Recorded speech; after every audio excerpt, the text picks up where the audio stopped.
مسئولان در خدمت مردم، مردم در کنار مسئولان، همه به فکر مصالح این کشور و این ملت و همه با اهتمام فراوان به اون چیزی که ضامن اصلی نجات امت اسلامی است، یعنی تمسک به اسلام که میتواند دنیای مردم را و آخرت مردم را آباد کند.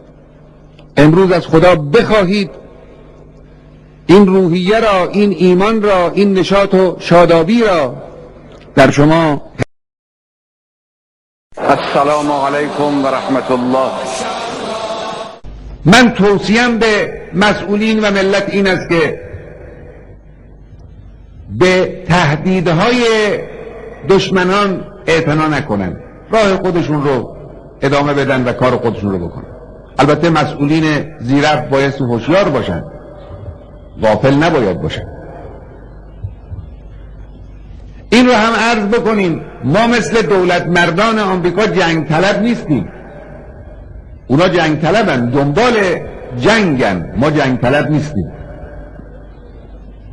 اما ما اونجایی که پای عزت این ملت و منافع این کشور به میان بیاد، ما اهل فداکاری هستیم.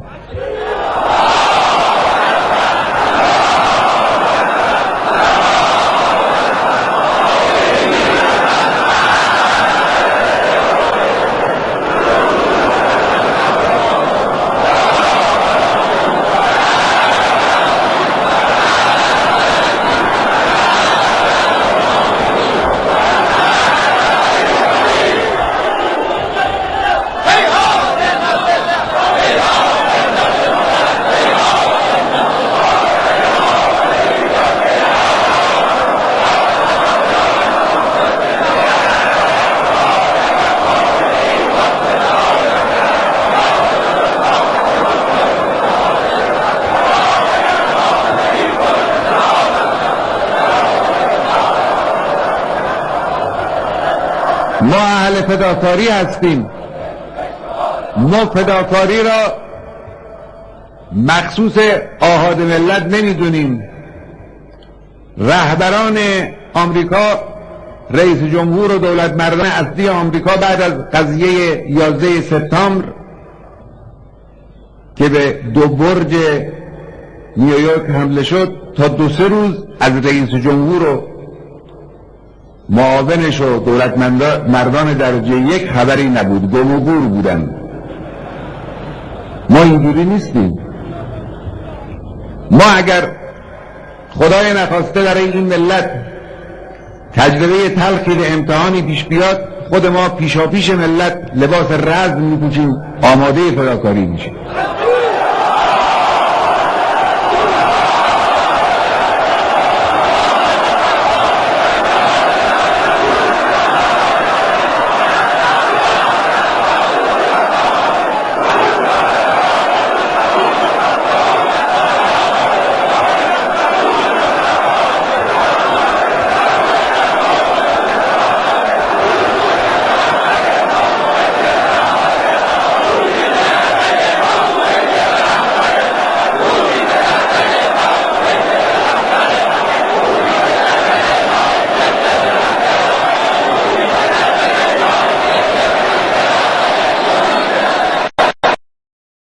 السلام علیکم و رحمت الله. و ملت هم الحمدلله شور انتخاباتی دارن، پیداست آماده حضور هستن و به توفیق الهی حضور خوبی هم خواهد شد. البته این تکلیف هم هست، هم حق مردم است، هم تکلیف شرعی است، واجب شرعی است. دشمنان ملت ایران هم با این به شدت مخالفند. محاسبه هم محاسبه 2 تا 4 تاست. اون کسانی که با نظام جمهوری اسلامی و با هویت اسلامی ملت ایران به شدت مخالفند و اون رو برخلاف منافع خودشون میدانند، در مقابل جمهوری اسلامی در ماندن به خاطر پشتیبانی مردم از نظام جمهوری اسلامی.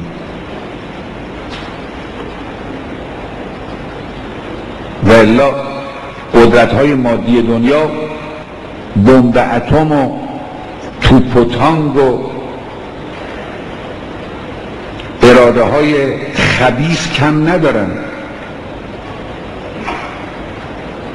خدا نشناسی و بیرحمی و سنگدلی کم ندارن.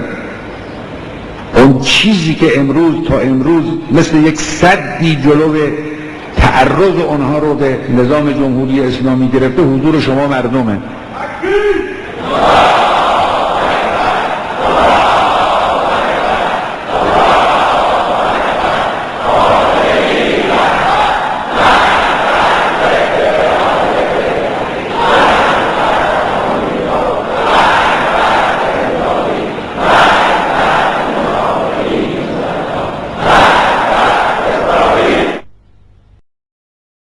السلام علیکم و رحمت الله. این حضور مردم در روز انتخابات یک حضور واضح‌تر از همه جای دیگر است. همه مردم کشور پای صندوق رأی میان و میتوانند بیان. این یک حضور همگانی است. هر کسی که پای صندوق رأی میاد در واقع رأی به جمهوری اسلامی، رأی به قانون اساسی، رأی به مواد غیر قابل تغییر قانون اساسی یعنی اسلام و ارزش‌های اسلامی میده. حضور مردم یعنی دفاع از جمهوری اسلامی، یعنی دفاع از قانون اساسی نظام جمهوری اسلامی. خب این برای دشمنان ملت ایران چیز مطلوبی نیست، لذا سعی میکنن حضور مردم را کمرنگ کنن. از 2-3 ماه قبل از این تا امروز همه تبلیغات جهانی و استکباری جهت گرفته است برای اینکه حضور مردم را کمرنگ کنن با انواع مختلف، با شیوه های تبلیغاتی گوناگون. اونها دلشون میخواد مردم نیان توی صندوق رأی. البته دست پاچن، چون گمان زنی های اونها نشون میده که نه، اکثریت مردم خواهند آمد پای صندوق های رأی. این رو فهمیدن، ناراحتن، دست پاچن. ملت ایران برای صیانت کشور خود، برای حفظ منافع خود، برای تزریق خون تازه در رگه‌های نظام استوار خود باید در پای صندوق‌های رأی حاضر بشود و علیه این اراده خبیثانه استکباری اقدام بکنه.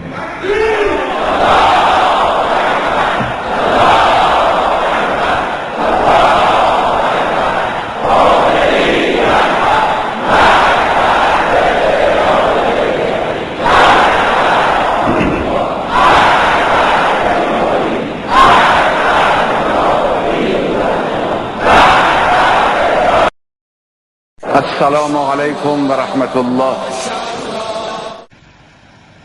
نقش مادر در تربیت انسان اینه. مادر است که فرهنگ را و معرفت را و تمدن را و ویژگی‌های اخلاقی یک قوم و جامعه را با جسم خود، با روح خود، با خلق خود، با رفتار خود منتقل میکنه به فرزند، دانسته و ندانسته. همه تحت تاثیر مادرانن. اون که بهشتی میشود، پایه بهشتی شدنش از مادره که الجنة تحت اقدام الامهات. این نقش مادر.